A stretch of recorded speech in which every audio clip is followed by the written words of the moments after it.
हम सबका भगवान एक है, हम सबका धर्म एक है।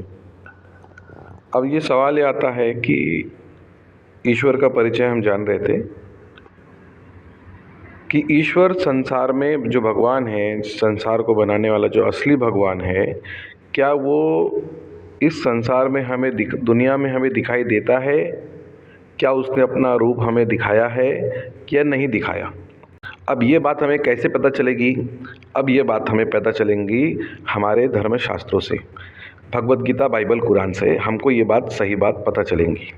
तो आइए जानते हैं। भगवत गीता का 7वां अध्याय 24 नंबर का ये श्लोक है, अव्यक्तम व्यक्तिमापन्नम मन्यन्ते मां बुधाय परम भावम जानन्तो ममाव्यय मनुत्तमम।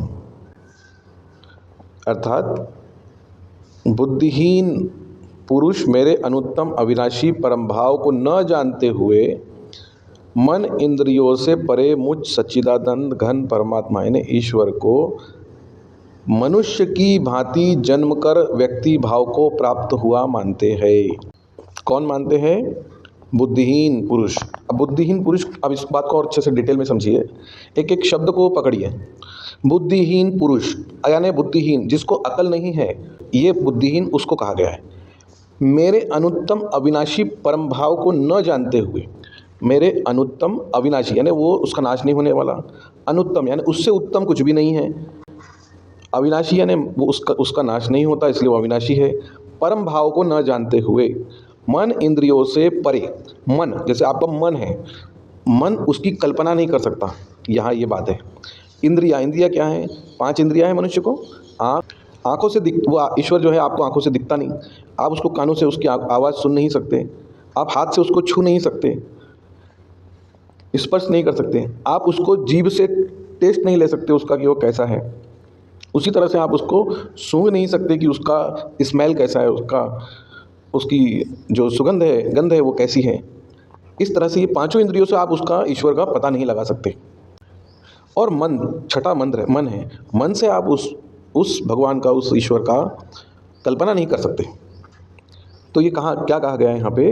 परम भाव को न जानते हुए मन इंद्रियों से परे यानी वो उससे भी परे है, हम उसको जान नहीं सकते, को मनुष्य की भांति यानी ईश्वर को क्या कर रहा है? इंसान के जैसा जन्म कर और मर कर व्यक्ति भाव को प्राप्त हुआ मानते हैं। जैसे लोगों में एक गलत धारणा पैदा हो गई है कि ईश्वर क्या होता है, जन्म लेता है और फिर मर जाता है, ये है अज्ञानता। ये भगवत गीता का ये 7वां अध्याय 24 नंबर का श्लोक है। ये आप अपने घर में भगवत गीता होगी, आप उसको निकालिए और उसको पढ़िए, क्या बोला गया है उसके अंदर में। एक्चुअल में गीता एक रहस्य है, मोक्ष का मार्ग है। तो जब तक आपने रहस्य को जाना नहीं तो आपको मोक्ष का मार्ग मिलेगा कहाँ से? आप तो 84 लाख योनि में भटकते रहेंगे नरक के अंदर। तो उससे बचाने के लिए ये आपको ज्ञान जो है महत्वपूर्ण है मनुष्य के लिए। तो जब ये बात क्लियर हो गई, अब आइए जानते हैं कि यही बात बाइबल में क्या कहा गया है। पवित्र Bible, John 5:37, and the father who send me also टेस्टिफाइज on my behalf, you have never heard his voice and seen his face. परमपिता परमेश्वर ने, ईश्वर ने, जिसने मुझे भेजा है, मेरी साक्षी दी है। तुम लोगों ने उसका वचन कभी नहीं सुना और न तुमने उसका रूप देखा है। तो यहाँ पर बाइबल में भी एक ही बात कही गई है कि तुमने उसकी वाणी नहीं सुनी, तुमने उसका वचन नहीं सुना, न तुमने उसका रूप देखा है। ठीक है। तीसरा, आइए पवित्र कुरान में क्या कहा गया है हम उससे भी देख लेते हैं। 6 नंबर की सूरा है और 103 नंबर की आयत है। अब इसमें क्या कहा जा रहा है? ला तुदरी कुहुल अबस्वार वहुव युद्री कुहुल अबस्वार वहुवल लतीफ़ुल खबीर। इसका मतलब क्या है कि नहीं पा सकती उसको निगाह नहीं पा सकती उसको निगाह, बल्कि वह निगाहों को पा लेता है और वह अत्यंत सूक्ष्मदर्शी यानी खबर रखने वाला है। अब देखो क्या कहा जा रहा है, थोड़ा समझना। नहीं पा सकती उसको निगाह यानी आंखें नहीं देख सकती, उसको आंखें नहीं देख सकती, लेकिन वो निगाहों को पा लेता है। आपकी निगाह में क्या चल रहा है वो जान लेता है, उसको वो दिखता है, समझ जाता है, वो ईश्वर समझ लेता है, क्योंकि वो अंतर्यामी है ना। तुम्हारी नज़रों में क्या चल रहा है वो जानता है, लेकिन तुम उसको अपनी नज़रों से देख नहीं सकते। और वह अत्यंत सूक्ष्मदर्शी और खबर रखने वाला है, यानी वो सूक्ष्मदर्शी और वो खबर रखने वाला है कि तुम्हारे दिलो दिमाग में क्या चल रहा है वो भगवान जानता है, वो ईश्वर जानता है, सृष्टिकर्ता जानता है। ठीक है, लेकिन तुम नहीं जानते, उसको देख नहीं सकते वो कि वो तुमको देख रहा है और सुन रहा है।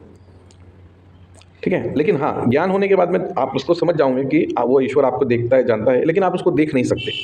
तो यहाँ पे भी यही बात क्लियर होती है कि भगवत गीता, बाइबल, कुरान से ये बात स्पष्ट होती है कि हमारा जो ईश्वर है वो दुनिया में हमको दिखाई नहीं देता। तो जब वो दिखाई नहीं दिया तो हमने उसकी तस्वीर, हमने उसकी फ़ोटो या हमने उसकी आकृति, प्रतिमा कैसे बना ली? हवा दिखाई नहीं देती, तो फिर हमने हवा की अगर कोई आकृति बना के अगर हमें बेचे तो आप उसे क्या कहेंगे? वो व्यक्ति आपको उल्लू बना रहा है, नहीं बना रहा है?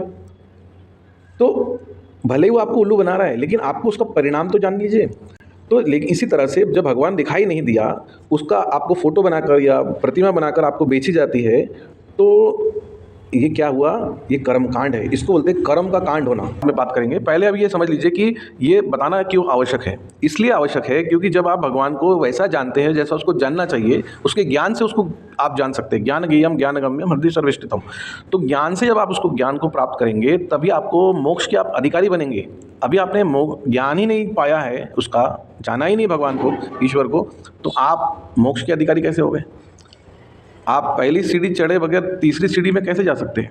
इसमें क्या कहा गया है? हजारों मनुष्यों में एक मनुष्य कहता है, एक मनुष्य जो है वो ईश्वर की प्राप्ति के लिए यत्न करता है, कोशिश करता है। और उन यत्न करने वालों में, यानी हजार यत्न करने वालों में, मेहनत करने वाले, कोशिश करने वालों में, योगियों में भी सिर्फ एक मेरे परायण होकर मुझको तत्व से, यानी तत्व ज्ञान से उसको जानता है। किसको? ईश्वर को। देखिए, श्री कृष्ण जो है वो ईश्वर का ज्ञान लेकर आए थे अर्जुन के पास में। तो श्री कृष्ण जी ने अर्जुन को ईश्वर से जुड़ने का ज्ञान दिया। भगवद गीता 18 अध्याय 62 नंबर का श्लोक है। क्या कहा गया है? उद्धरेद आत्मानम नात्मानम स्वसाधयेत आत्मेय और आत्मनो बंधुरात्मेय पुरात्मा। अपने द्वारा अपना संसार समुद्र से अपना उद्धार करे, अपने आप को अधोगति में न डाले। अधोगति का मतलब होता है नरक मार्ग में न डाले अपने आप को, क्योंकि यह मनुष्य आप ही तो अपना मित्र है और आप ही अपना शत्रु है। तो सही ज्ञान प्राप्त करने वाला, उसका आचरण करने वाला यदि आप करते हैं तो आप अपने मित्र हो, और अगर गलत ज्ञान का अनुसरण करते हो तो आप अपने शत्रु हो और आपका नाश होना निश्चित है। और अगर आप इस चीज़ को समझते हो और उसका अनुसरण करते हो, उसका धीरे धीरे ज्ञान प्राप्त करते हो, तो आप ही अपने मित्र हो, आप ही अपने उद्धारक हो, आपका कल्याण आपके हाथ में है, कोई दूसरा करने वाला नहीं है। तो हमारी पूरे बातों का एक निचोड़ ये है आखिरी में कि भगवत गीता, बाइबल, कुरान से ये बात स्पष्ट होती है कि हमको इस संसार में भगवान जो ईश्वर है, जो सृष्टि करता है, सृष्टि की निर्मिति करने वाला जो असली पालनहार प्रभु भगवान है, वो हमको दिखाई नहीं देता है, ना ही उसने इस दुनिया में हमारे को कोई अपने दर्शन दिए हैं। एक सूरज को आप नंगी आंखों से देख नहीं सकते। हजारों, सहस्त्रों, करोड़ों सूरज अगर एक बार में उदित हो जाए तो ये धरती और आसमान क्या होगा? जल के भस्म हो जाएगा। तो हम उसको, उतने प्रचंड तेजोमय ईश्वर को, भगवान को हम देख नहीं सकते। इसलिए अगर हम उसकी फ़ोटो या कोई दूसरी चीज़ें बनाते हैं तो ये वो ईश्वर का, भगवान का अपमान है। ईश्वर को ज्ञान के माध्यम से प्राप्त करके, जो कि मन और इंद्रियों से परे है, उसे प्राप्त करे, उसके आज्ञाओं का अनुसरण करे, जो कि भगवत गीता, बाइबल, कुरान में, वेदों में, उपनिषद में उसका परिचय, उसका ज्ञान, उसके आज्ञाएँ दी गई है, उसका पालन करेंगे तो मनुष्य को मोक्ष की प्राप्ति होगी, परम गति, स्वर्ग की प्राप्ति होगी, अमृत की प्राप्ति होगी। वरना अधोगति, दो रास्ते हैं, स्वर्ग शुक्ल कृष्ण मार्ग है, दो मार्ग है, वह दैना हुन्नस दैन, स्वर्ग मार्ग, नरक मार्ग, दो मार्ग है। उससे बचने के लिए, उस अपने जीवन को सफल बनाने के लिए इस धर्मशास्त्र का, जैसे भगवत गीता, बाइबल, कुरान, गीता जो है वो वेद का सार है, इसलिए गीता को रखा गया, माना गया है। बाइबल, कुरान ये भी ईश्वर की ही तरफ से आए हुए, भगवान उसी प्रभु परमेश्वर, सृष्टिकर्ता की तरफ से आए हुए ये ज्ञान है। उसका अनुसरण करना चाहिए, उससे ज्ञान प्राप्त करना चाहिए। भाषाओं में अलग अलग भाषाएं हो सकती है, उससे कोई लेना देना नहीं है। आपको अर्थ को पकड़ना है, अर्थ महत्वपूर्ण है। तो आज के लिए इतना ही। आप जुड़े रहिए। Thank you very much. और हमारे इस चैनल को सब्सक्राइब कर लीजिए ताकि समय समय पर आपको ये ज्ञान प्राप्त होता रहे। थोड़ा थोड़ा सा ये ज्ञान धीरे धीरे ही बढ़ता है। वो ज्ञान, गहराई वाला जब ज्ञान धीरे धीरे बढ़ता है तो आपके जीवन में वो लाभदायी होता है। आपकी बुद्धि, आपके शरीर, आपकी आत्मा धीरे धीरे चीज़ों को एक्सेप्ट करती है। एक बार में सारी चीज़ें एक्सेप्ट नहीं हो जाती है, एब्जॉर्व नहीं हो जाती है। धीरे धीरे चीज़ें एब्जॉर्व होती है और ज्ञान तो धीरे धीरे ही एब्जॉर्व होता है। इसलिए इसे आप सब्सक्राइब कर लीजिए और सुनते रहिए जब भी समय मिले। इससे आपको पुण्य मिलेगा, आपके कलेश मिटेंगे, बुद्धि की गलत मान्यताएं दूर होगी। Thank you very much.